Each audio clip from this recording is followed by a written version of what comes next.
All right, folks. This is a 1998 GMC Jimmy. What we are changing here is the blend door actuator. The blend door actuator is right here. There's a new GM one. We got it at Rock Auto. Okay. If you look at it carefully, it's got three provisions for screws. Okay, and it's stuck all the way up on behind the glove box. So you have to take the panel off, take the glove box off, and it's located all the way in there. All right, so even though it has three positions here for screws, the one in the far back here is actually not a screw. It's actually just like a guide pin. So it's actually these two you have to remove over here. And the size on that is 7/32. 7/32 screws is what you need. And you need to get yourself a flexible ratchet. There's a Duralast brand one, which you could tilt it like this. So actually at one screw, you actually have to do it on this angle. All right, if you have a regular straight ratchet like this, there will be no room because this would hit the AC compartments and the AC duct and all that stuff. So you need one to go on an angle like this. And I'm going to show you to you right over there. Excuse the duct tape over there. That's a piece of plastic over there that will do a nice cut job on your hand while you're getting in there. All right, but that's one screw there, and that's the other screw there. Once you take those two screws off, you're going to lift up with a long screwdriver and pop that up and out of the way. All right, but like I said, that screw right there is the one you're going to need a little bit of an angle on. And that's the one with this one over here. All right, without this little flex ratchet, you'll never be able to get in there and get that out. That one is pretty decent, but you still hit that piece. All right, so like I said, once you take that off with the two screws, the one in the back is not a screw. What I did over here was I popped a couple holes over here and insulation over here to give us a little height. So when I raise it up, so what I did over here was you stick it in here, in between, and you go on both sides, a little bit at a time. And you want to raise it up evenly up out of the way. Okay, you want to pop it up out, and it should slide right out. It's a little tight in there, but once you loosen it up, it'll come out in your hand just like that, and it'll slide all the way down. All right, that's what it looks like. And if you look at it, let's see here. This is the old one. This is the new one. Okay, so the reason why we're changing this one is because the blend door is not working. So it looks like the blend door is actually stuck. All right, it has a little oval shape in there. It's two flat sides and two round sides, and it's facing that way. It looks like a 1 o'clock. And the new one looks like it's going 12 and 6. So most likely this might be stuck. It is a metal gear.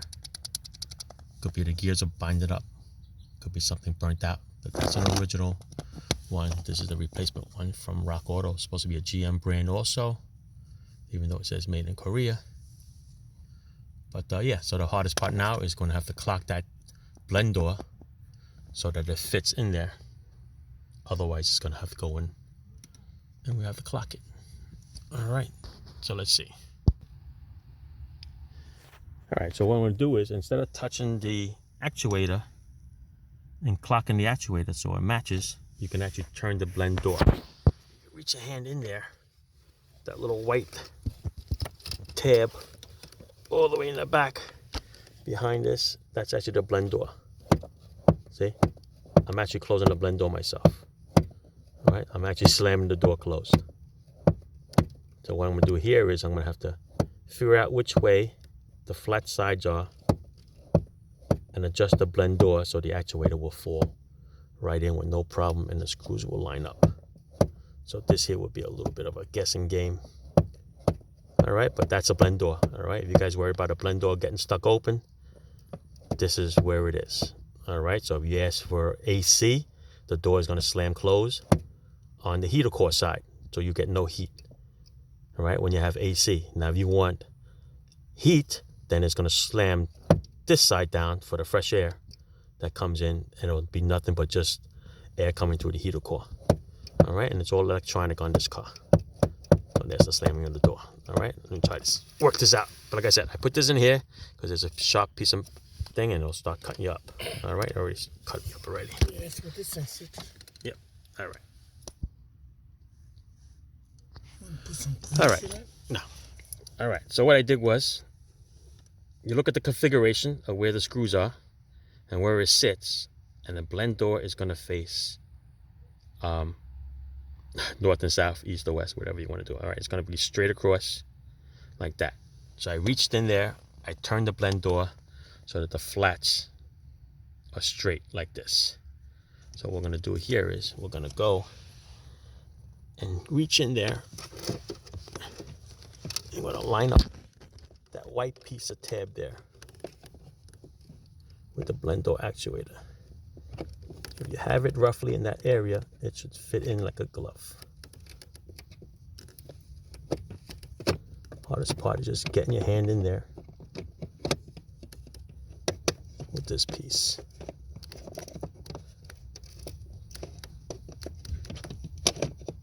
All right.